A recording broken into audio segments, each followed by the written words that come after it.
नमस्कार शिक्षक साथियों, आज मैं आपको टेट एग्ज़ाम 2026 के लिए बाल विकास एवं शिक्षा शास्त्र के अति महत्वपूर्ण प्रश्नों को सॉल्व करवाऊंगा। इन प्रश्नों का स्तर प्राथमिक व माध्यमिक दोनों स्तरों के लिए आपके दिए गए सिलेबस के अनुसार होगा। मेरा प्रयास होगा कि आपके लिए मैं अति महत्वपूर्ण प्रश्नों को वीडियो के माध्यम से लेकर आऊं, ताकि आप अपने एग्ज़ाम में ज़्यादा से ज़्यादा अंकों को अर्जित कर सके। हमारा यहाँ पर क्वेश्चन नंबर 1 है, बाल विकास की प्रक्रिया कैसी होती है।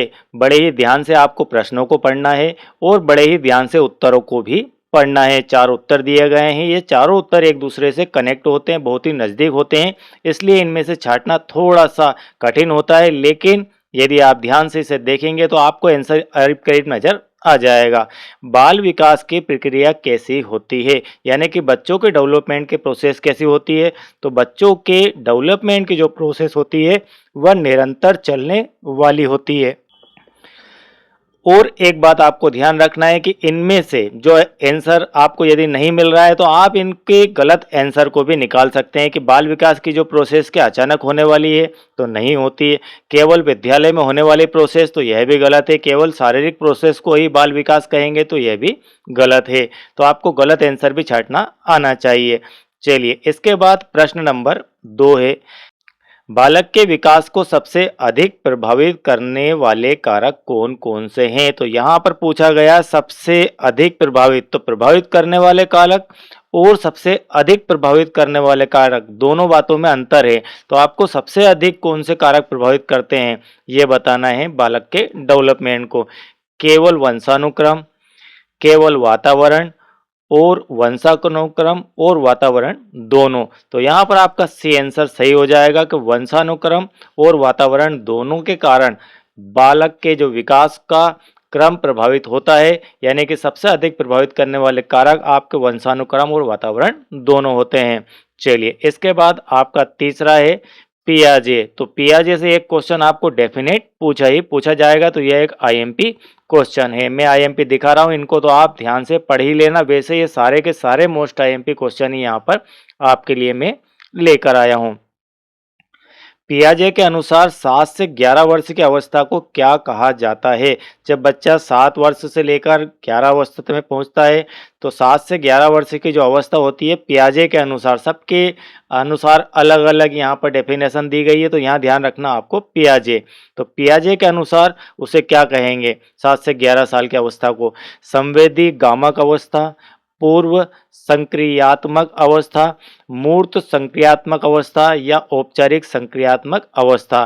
तो इसका सी वाला जो ऑप्शन है यहाँ पर राइट हो जाता है, मूर्त संक्रियात्मक अवस्था। चलिए, इसके बाद चौथा नंबर का क्वेश्चन है, पियाजे के अनुसार 2 से 7 वर्ष की अवस्था है। तो यह भी आईएमपी क्वेश्चन है। 2 से 7 साल की अवस्था को क्या कहा जाएगा। यहाँ पर 7 से 11 पूछा था, आप 2 से 7 साल। तो संवेदी गामक, पूर्व संक्रियात्मक, मूर्त संक्रियात्मक, औपचारिक संक्रियात्मक। तो यहाँ पर पूर्व संक्रियात्मक अवस्था उसको कहा जाएगा। ठीक है, तो यहाँ पर 7 से 11 की अवस्था का पूछा था, तो मूर्त संक्रियात्मक हो गई, और ये जो है पूर्व संक्रियात्मक अवस्था कहलाएगी 2 से 7 साल वाली। चलिए, इसके बाद प्रश्न नंबर 5 है, वाइगोत्स्की के सिद्धांत में सबसे महत्वपूर्ण भूमिका किसकी है। यह भी एक आईएमपी क्वेश्चन है। सामाजिक अंतःक्रिया, केवल आनुवांशिकता, केवल अनुशासन, केवल परीक्षा। तो यहाँ पर आपका ए आंसर यहाँ पर राइट हो जाता है, सामाजिक अंतःक्रिया। सामाजिक अंतःक्रिया वाइगोत्स्की के सिद्धांत में सबसे अधिक भूमिका निभाता है। ठीक है, चलिए, इसके बाद एक और महत्वपूर्ण, ये सारे के सारे मोस्ट आईएमपी क्वेश्चन है आपके। ZPD का पूरा नाम क्या है। यहाँ पर आपको याद रखना है ZPD का पूरा नाम। यह बिल्कुल आईएमपी, और ये सारे क्वेश्चन कहीं ना कहीं पूछे गए हैं पिछले सालों में। Zone of personal development, zone of proximal development, zone of primary development, zone of physical development. तो जोन ऑफ प्रॉक्सिमल डेवलपमेंट इसका सही आंसर बी वाला हो जाएगा। ठीक है, zone of proximal development, ZPD। Okay, चलिए इसके बाद क्वेश्चन नंबर 7। प्रश्न नंबर 7 है आपका यहाँ पर, सीखने में बच्चे की सक्रिय भागीदारी किस दृष्टिकोण की विशेषता है? ध्यान से पढ़ना है। कौन सी प्रक्रिया? सीखने की प्रक्रिया के अंतर्गत जब बच्चा सीखने की अवस्था में होता है तो सीखने में बच्चे की सक्रिय भागीदारी किस दृष्टिकोण की विशेषता है? तो यहाँ पर रचनात्मक दृष्टिकोण इसका आंसर आ जाएगा। जो सीखने की प्रोसेस होती है उसके अंदर बच्चा जब एक्टिव रहता है, एक्टिव होकर बच्चा भागीदार बनता है, कक्षा में सीखने के प्रोसेस के अंदर जाता है, तब आपका जो दृष्टिकोण है वो कौन से दृष्टिकोण होता है, उसकी विशेषता क्या है? तो रचनात्मक दृष्टिकोण कहलाता है। यह रचनात्मक दृष्टिकोण इसका आंसर आ जाएगा। चलिए इसके बाद प्रश्न नंबर 8, एक अच्छा शिक्षक कक्षा में, ये शिक्षक के लिए केवल तेज विद्यार्थियों पर ध्यान देता है तो यह तो गलत हो जाएगा। सभी बच्चों की आवश्यकताओं को समझता है। तो यदि आप शिक्षक हैं और आप अपनी कक्षा में बच्चों को पढ़ा रहे हैं, देन आपको सभी बच्चों की समझ होना चाहिए कि किसका क्या स्तर है। तो सभी बच्चों की आवश्यकताओं को वह समझता है कि किस बच्चे को किस लेवल पर जाकर पढ़ाना होगा, तब उसको वो बात समझ में आएगी। तो ऑप्शन बी इसका यहाँ पर राइट हो जाता है। चलिए इसके बाद प्रश्न नंबर 9 है, समावेशी शिक्षा का मुख्य उद्देश्य है केवल प्रतिभाशाली बच्चों को पढ़ाना।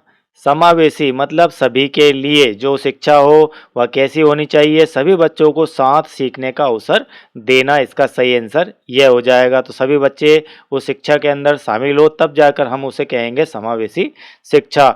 कमजोर बच्चों को अलग पढ़ाना यह अलग विषय हो गया, केवल दिव्यांग बच्चों को पढ़ाना यह अलग विषय हो गया। लेकिन समावेशी मतलब सभी बच्चों के लिए जो शिक्षा है, तब हम उसे कहेंगे समावेशी शिक्षा। चलिए इसके बाद प्रश्न नंबर 10 है, बुद्धि के बारे में आधुनिक दृष्टिकोण क्या मानता है? तो बुद्धि के बारे में जो आधुनिक दृष्टिकोण है, वर्तमान दृष्टिकोण है, वर्तमान का जो व्यू है वो क्या व्यू है? वह इस प्रकार का व्यू है, से वाला है, बुद्धि के विभिन्न रूप हो सकते हैं। बुद्धि के कई स्वरूप हो सकते हैं, बुद्धि के विभिन्न रूप हो सकते हैं।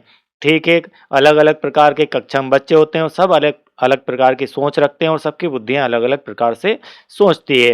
इसके बाद आपका प्रश्न नंबर 11 है, सीखने की प्रक्रिया में प्रेरणा है।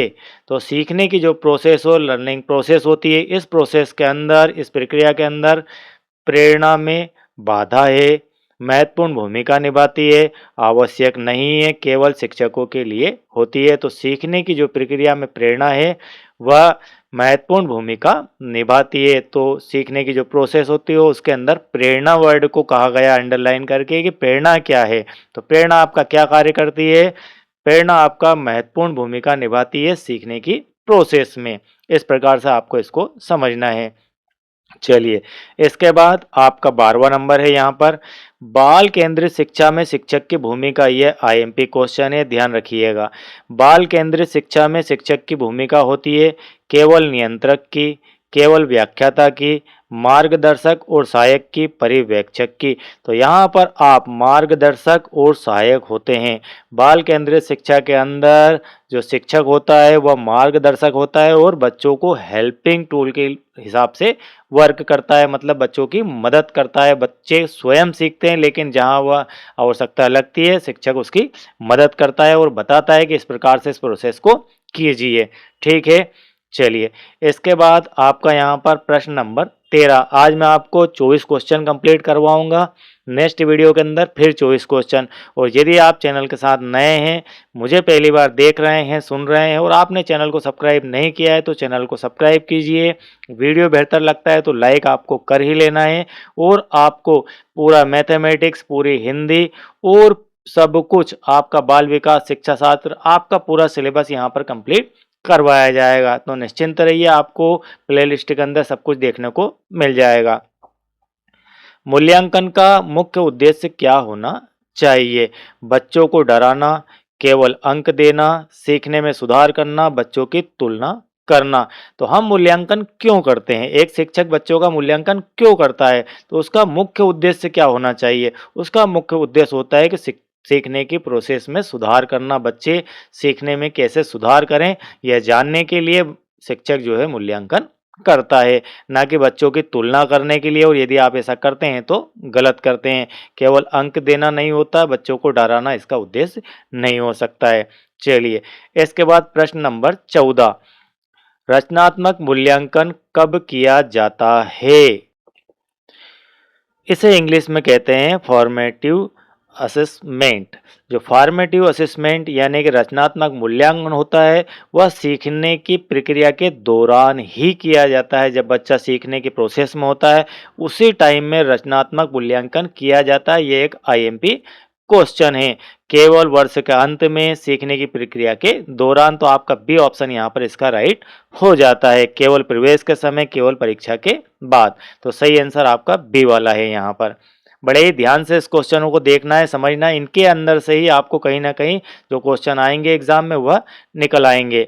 चलिए, प्रश्न नंबर 15 है, बालक की गलतियों को शिक्षक को कैसे देखना चाहिए? यह भी एक इम्पोर्टेंट क्वेश्चन है। ठीक है, अपराध के रूप में, सीखने की प्रक्रिया का महत्वपूर्ण हिस्सा मानकर। तो ऑप्शन बी इसका यहाँ पर राइट हो जाता है कि बालक की जो गलतियाँ होती है, बच्चे गलती करते हैं, तो बच्चे जब गलती करते हैं तो शिक्षक को उसे कैसे, किस व्यू से देखना चाहिए? उसे ये देखना चाहिए कि ये एक प्रोसेस का पार्ट है, बच्चे गलती करेंगे, ये एक हिस्सा होता है सीखने की प्रोसेस का। तो सीखने की प्रक्रिया का महत्वपूर्ण हिस्सा मानकर।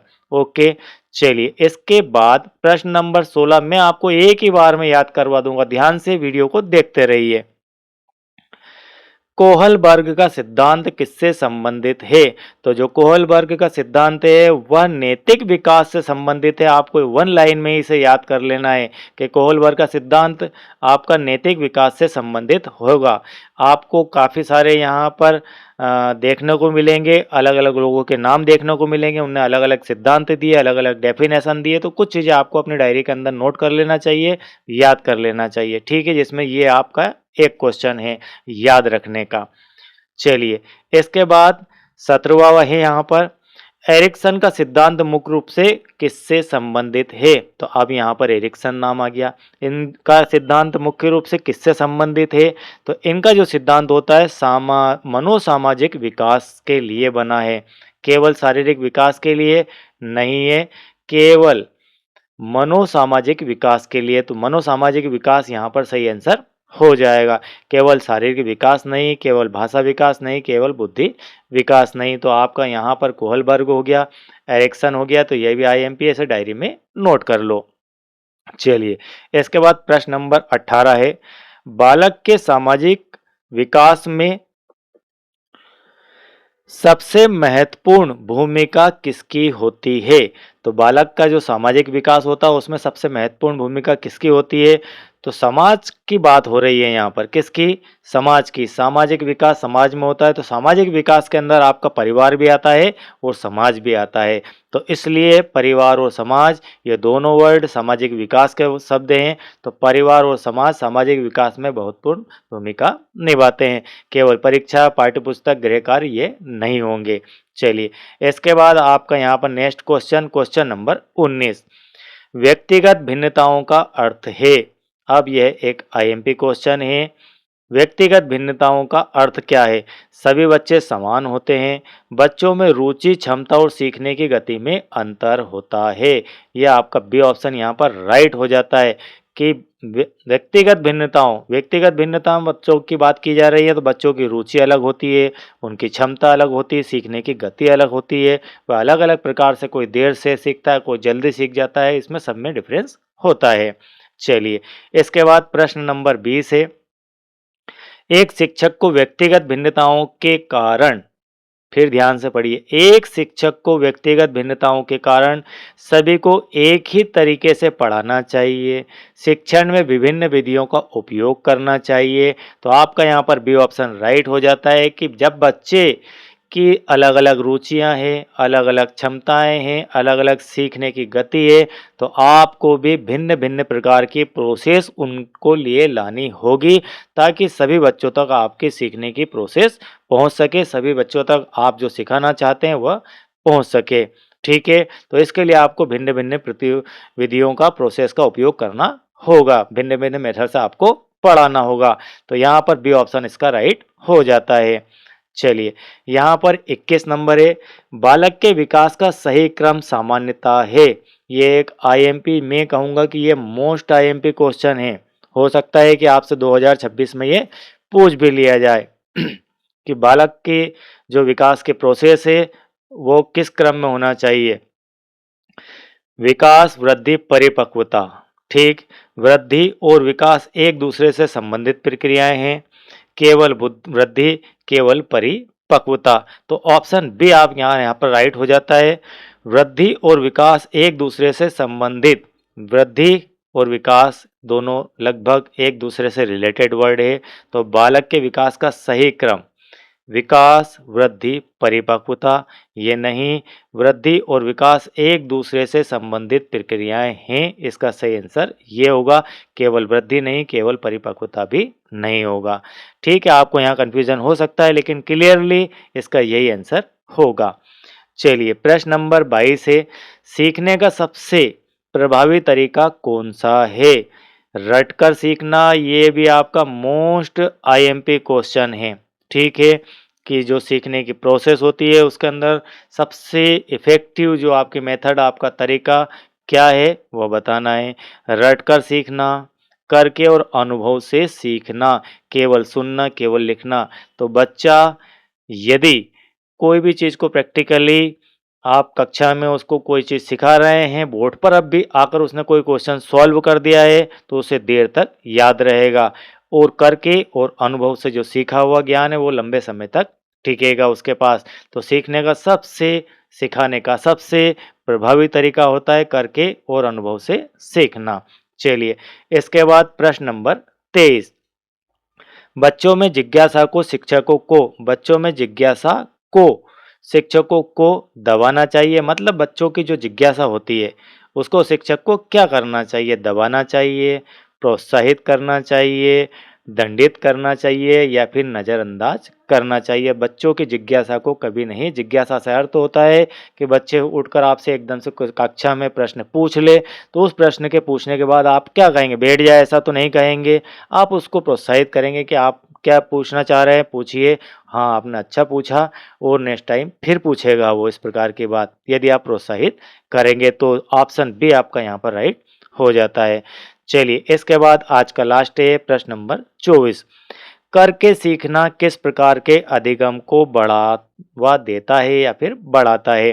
तो सक्रिय अधिगम को, बच्चे की सक्रियता को यह प्रोसेस बढ़ाती है। करके सीखना जो है यह एक तरीका होता है, यह तरीका अगर आप अपनाते हैं कक्षा में तो अधिगम को यह बढ़ावा देता है, करके सीखना। तो सक्रिय अधिगम यहाँ पर आंसर आ जाएगा, निष्क्रिय अधिगम नहीं, रटने की अधिगम नहीं, यांत्रिक अधिगम भी नहीं। तो सही उत्तर ए वाला इसका हो जाएगा। आई होप कि इतना पार्ट आपको बिल्कुल क्लियर समझ में आ गया होगा। और यदि आप इस प्रकार के और भी वीडियोस देखना चाहते हैं तो प्लेलिस्ट की लिंक नीचे दी गई है, वहाँ से आप पूरे वीडियो मैथमेटिक्स वगैरह के भी देख सकते हैं। और इस क्वेश्चन के बाद क्वेश्चन नंबर 25 से हम स्टार्ट करेंगे 48 के लिए, वह सेकंड पार्ट आपका होगा, वह भी प्लेलिस्ट में आपको देखने को मिल जाएगा। Thank you very much.